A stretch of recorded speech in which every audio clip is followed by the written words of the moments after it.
திமுக முறைப்படி முஸ்லிம்களை நடத்திச்சு. எப்படி நடத்துச்சு? முதன்முறையாக ஆட்சிக்கு வந்ததுமே மீலாது நபிக்கு அரசு விடுமுறை அறிவித்தவர் கலைஞர் கருணாநிதி. இந்தியாவிலே முதல் முறையாக உருது பேசும் முஸ்லிம்களை பிற்படுத்தப்பட்டோர் பட்டியலில் சேர்த்தவர் கலைஞர் கருணாநிதி. சிறுபான்மையினர் நல ஆணையத்தை தொடங்கியவரும் கலைஞர் கருணாநிதி.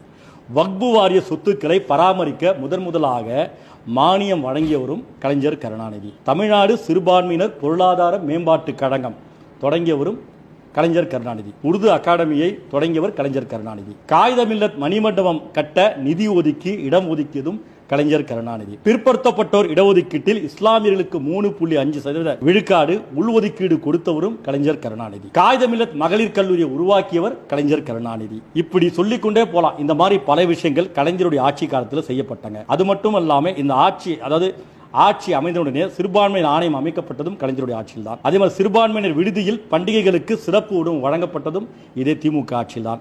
உலமாக்கல் மற்றும் பணியாளர்களுக்கு நலவாரியங்களை பதிவு செய்துள்ள உறுப்பினர்களுக்கு உதவித்தொகை வழங்கியதும் திமுக ஆட்சியில் தான். சிறுபான்மையினர் நல அலுவலகம் கட்டப்பட்டு நிதி ஒதுக்கீடு செய்யப்பட்டதும் இதே திமுக ஆட்சியில் தான். தேனி, கிருஷ்ணகிரி, விழுப்புரம் ஆகிய 3 மாவட்டங்களில் முஸ்லீம் உதவி சங்கம் துவங்க ஆணையிட்டுள்ளது திமுக ஆட்சியில் தான். உலமாக்கல் மற்றும் பணியாளர்கள் நலவாரியத்தில் பதிவு செய்யப்பட்டுள்ள உறுப்பினர்களுக்கு நலத்திட்ட உதவிகள் செயல்பட்டுள்ளது திமுக ஆட்சியில். உலமாக்கல் மற்றும் பணியாளர்கள் வாரிய உறுப்பினர்களுக்கு சைக்கிள் வழங்கப்பட்டதும் திமுக ஆட்சியில். தமிழ்நாடு வக்பு வாரியத்துக்கான நிர்வாக மானியம் கொடுக்கப்பட்டதும் அதிகரிக்கப்பட்டதும் திமுக ஆட்சியில். வக்பு சரக அலுவலகங்களுக்கு சொந்த கட்டடம் கட்ட அரசாணை பிறப்பிக்கப்பட்டுள்ளது திமுக ஆட்சியில். பள்ளிவாசல்கள், தர்காக்கள், வக்பு நிறுவனங்களுக்கு பழுது பார்ப்பதற்காக ஆண்டுதோறும் வழங்கப்படும் மானியம் அதிகரிக்கப்பட்டுள்ளதும் திமுக ஆட்சியில் தொடர்ந்து. அதே மாதிரி வக்பு சொத்துக்களை பாதுகாக்க நடவடிக்கை மேற்கொள்ளப்பட்டதும் திமுக ஆட்சியில். இது போன்ற பல விஷயங்கள் தொடர்ந்து சொல்லிக்கொண்டே நான் நீங்க அவங்க எதுவும் செய்யல அல்லது அவங்க எதுவுமே செய்யாம இருக்கிறாங்க அப்படின்னு நான் உங்கள்ட்ட சொல்லவே இல்லை. நீங்க இவ்வளவு பேசுங்க. திமுக தான் பாதுகாப்பீங்க. இஸ்லாமியர்களுக்கு, கிறிஸ்துவர்களுக்கு, தலித் சமுதாய மக்களுக்கு, ஒட்டுமொத்த தமிழக மக்களுக்கு திமுக தான். இன்னைக்கு அவங்க தான் ஆட்சி அதிகாரத்தில் இருக்காங்க. நாளைக்கு ஒரு பிரச்சனை அவங்க தான் நிப்பாங்க.